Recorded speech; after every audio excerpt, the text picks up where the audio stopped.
Chapter 3. The Power of the Word. A person knowing the power of the word becomes very careful of his conversation. He has only to watch the reaction of his words to know that they do not return void. Through his spoken word, man is continually making laws for himself. I knew a man who said, "I always miss a car." It invariably pulled out just as I arrived. His daughter said, "I always catch a car. It's sure to come just as I get there." This occurred for years. Each had made a separate law for himself, one of failure, one of success. This is the psychology of superstitions. The horseshoe or rabbit's foot contains no power, but man's spoken word and belief that it will bring good luck creates expectancy in the subconscious mind and attracts a lucky situation. I find, however, that this will not work when man has advanced spiritually and knows a higher law. One cannot turn back. One must put away graven images. For example, two men in my class had had great success in business for several months when suddenly everything went to smash. We tried to analyze the situation, and I found, instead of making their affirmations and looking to God for success and prosperity, they had each bought a lucky monkey. I said, "Oh, I see. You have been trusting in the lucky monkeys instead of God. Put away the lucky monkeys and call on the law of forgiveness, for man has the power to forgive or neutralize his mistakes." They decided to throw the lucky monkeys down a coal hole, and all went well again. This does not mean, however, that one should throw away every lucky ornament or horseshoe about the house, but he must recognize that the power back of it is the one and only power, God, and that the other object simply gives him a feeling of expectancy. I was with a friend one day who was in deep despair. In crossing the street, she picked up a horseshoe. Immediately, she was filled with joy and hope. She said God had sent her the horseshoe in order to keep up her courage. It was indeed, at that moment, about the only thing that could have registered in her consciousness. Her hope became faith, and she ultimately made a wonderful demonstration. I wish to make the point clear that the men previously mentioned were depending on the monkeys alone, while this woman was recognized the power back of the horseshoe. I know in my own case, it took a long while to get out of the belief that a certain thing brought disappointment. If the thing happened, disappointment invariably followed. I found that only way I could make a change in the subconscious was by asserting, there are not two powers. There is only one power, God. Therefore, there are not disappointments, and this thing means a happy surprise. I noticed a change at once, and happy surprises commenced coming my way. I have a friend who said nothing could induce her to walk under a ladder. I said, "If you are afraid, you are giving into a belief in two powers, good and evil, instead of one. As God is absolute, there can be no opposing power, unless man makes the false of evil for himself. To show you belief in only one power, God, and that there is no power in reality in evil, walk under the next ladder you see." Soon after, she went to her bank. She wished to open her box in the safe deposit vault, and there stood a ladder on her pathway. It was impossible to reach the box without passing under the ladder. She quailed with fear and turned back. She could not face the lion in her pathway. However, when she reached the street, my words rang in her ears, and she decided to return and walk under it. It was a big moment in her life, for ladders had held her in bondage for years. She retraced her steps to the vault, and the ladder was no longer there.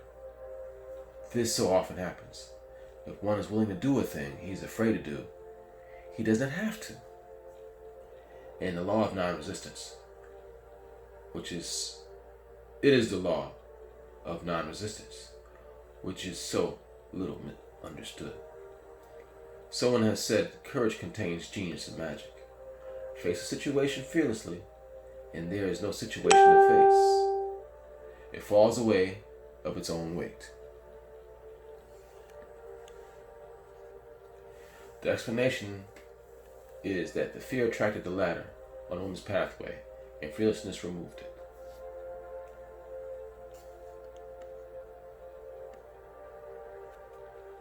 Thus, the invisible forces are ever working for man who is always pulling the strings himself. Though he does not know it, owing to the vibratory power of words, whatever man voices, he begins to attract. People who continually speak of disease invariably attract it. After man knows the truth, he cannot be too careful of his words. For example, I have a friend who often says on the phone, "Do come and see me and have an old-fashioned chat." This old-fashioned chat means an hour of about 500 to 1,000 destructive words, and the principal topics being of loss, lack, failure, and sickness. I reply, "No, I thank you. I've had enough old-fashioned chats in my life. They're all too expensive. But I'll be glad to have a new-fashioned chat and talk about what we want, not what we don't want." There's an old saying that man only dares use his words for three purposes: to heal, bless, or prosper. What a man says of others will be said of him, and when he wishes for another, he is wishing for himself. Curses, like chickens, come home to roost. If a man wishes someone bad luck, he is sure to attract bad luck himself. If he wishes aid to someone's success, he is wishing and aiding himself to success. The body may be renewed and transformed through the spoken word and clear vision, and disease be completely wiped out of the consciousness. The metaphysician knows that all disease has a mental correspondence, and in order to heal the body, one must first heal the soul.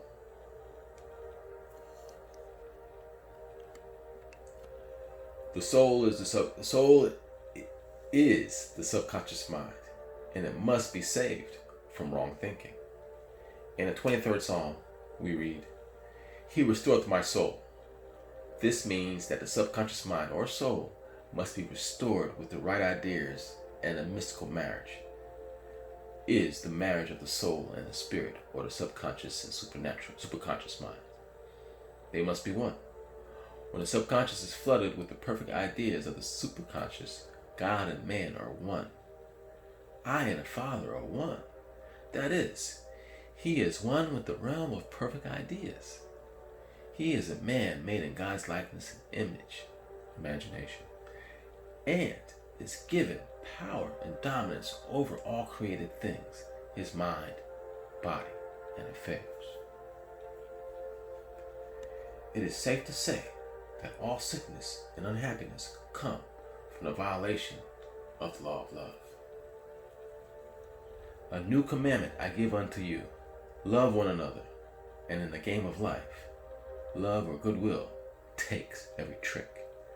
For example, a woman I know had, for years, an appearance of a terrible skin disease.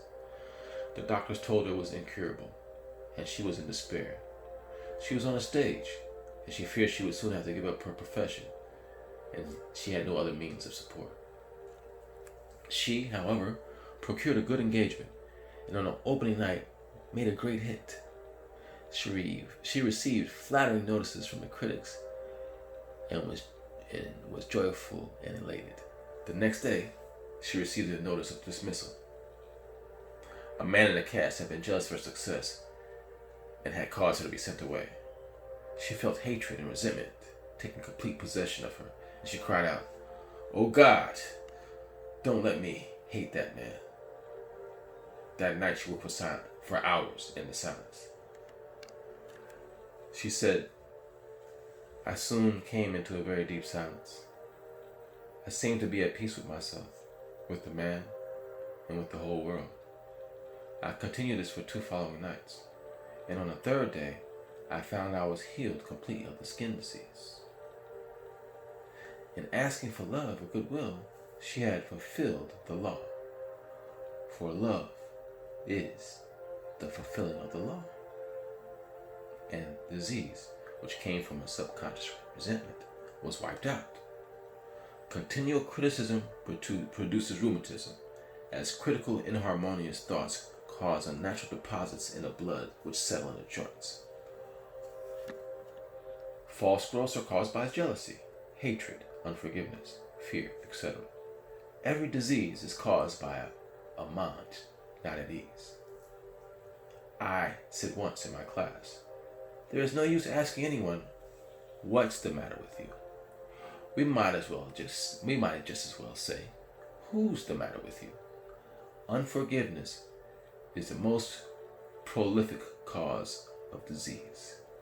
It will harden arteries or liver and affect the eyesight. In its train are endless ills. I called on a woman one day who said she was ill from having eaten a poisoned oyster. I replied, oh no, the oyster was harmless. You poisoned the oyster. What's the matter with you? She answered. Oh, about 19 people. She had quarreled with 19 people and had become so inharmonious that she attracted the wrong oyster. Any inharmony on the external indicates there is mental inharmony. As within, so the without. Man's only enemies are within himself. A man's foes shall be they of his own household.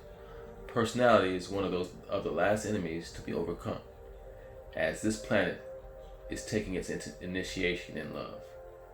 It was Christ's message: peace on earth, goodwill towards man. The enlightened man, therefore, endeavors to protect himself upon his neighbor. His work is with himself, to send out goodwill and blessings to every man. And the marvelous thing is that if one blesses a man, he has no power to harm him. For example, a man came to me to treat for success in business. He was selling machinery, and a rival appeared on the scene with what he proclaimed was a better machine. And my friend feared defeat. I said, first of all, we must wipe out all fear. And God knows, and know that God protects your interest, and that the divine idea must come out of the situation. That is, the right machine will be sold by the right man to the right man. And, I added, don't hold one critical thought towards that man. Bless him all day, and be willing not to sell your machine if it isn't the divine idea. So he went to the meeting, fearless and non-resistant, and blessing the other man. He said the outcome was very remarkable. The other man's machine refused to work, and he sold his without the slightest difficulty. But I say unto you, love your enemies, bless them that curse you, do good to them that hate you, and pray for them which spitefully use you and persecute you. Goodwill produces a great aura of protection about the one who sends it, and no weapon that is formed against him shall prosper. In other words, love and goodwill destroy the enemies within oneself. Therefore, one has no enemies on the external. There is peace on earth for him who sends goodwill to man. End of chapter.